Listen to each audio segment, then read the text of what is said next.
As I was saying, welcome to TOI Auto and welcome to the new Bajaj N160. Not to be confused with the NS160 or the N250, because that's what this motorcycle looks like, and there's a very good reason behind it. The N160 is based on the same engine and platform as the N250. Now Bajaj have said that this motorcycle will deliver better performance, stronger performance in the low to mid range of RPMs with a flatter torque curve in comparison to the NS160. That's exactly what we're here to find out in a very soggy Pune actually. So to begin with, there's a lot to talk about this motorcycle because this is the first time we're meeting it. So before we get into the details, let me tell you all I can about it in terms of specifications. Now this engine makes slightly less power than the engine that powers the NS160, and so the bike has been launched in two variants. One is single channel and the other dual channel, the one you're looking at right now. The dual channel variant also has bigger forks and a larger disc at the rear, well, because it's got dual channel ABS, which is a safer deal. Now this has been launched in a segment which needs to deliver on comfort and also performance. It's competing with the likes of the Apache RTR 164V. So we'll find more about the claims that Bajaj has made. Well, we'll try to as much as we can on these roads which are drenched and waterlogged. Allow me to tell you more by the magic of voiceover. The N160 appears to be a step to the side when it comes to what the Pulsar design philosophy has been over the past 2 decades. Identical to the N250, it gets a projector headlamp with twin LED DRLs, which is a setup that looks rather good. The sporty appeal is completed by sharply designed fuel tank extensions, an underbelly cowl, and a stubby exhaust. However, while the design is fresh, the overall personality of the bike is very Pulsar. The oil-cooled N250 derived single-cylinder engine that's about 165cc delivers 15.7 bhp and 14.6 Nm of torque. Most of the grunt of these power figures lies in the low and mid-range of the RPMs.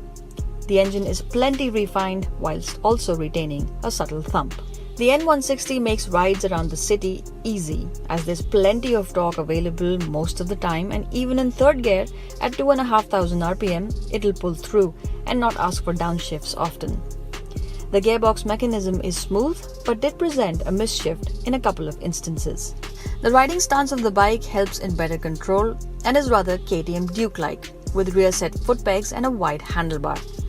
The suspension setup is not too soft and should ensure great handling prowess. It rides on 17-inch wheels and tubeless tires.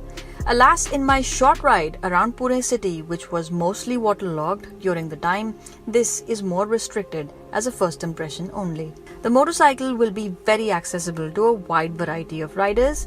While the taller ones would not be too crammed on the saddle, the not too tall ones would be comfortable with a saddle height of 795 mm. Plus, it is lightweight at 154 kilograms, making it easy to handle while parking and otherwise. The N160, like the N250, is the prime of the Pulsar range in its segment.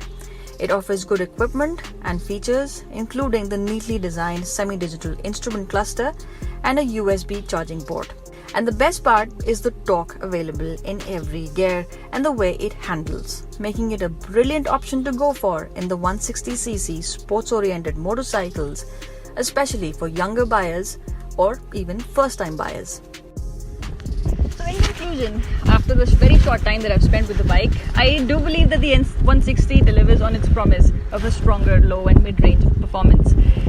Plus, it has a bigger fuel tank, so you can expect a larger range on one full tank compared to the NS160. Now, the segment that this bike is competing in with the likes of the RTR 164V. Now, this is a strong contender. This definitely has that sporty disposition in the way it responds on the throttle, the way you're sitting on it, the way it handles. It's rather nimble.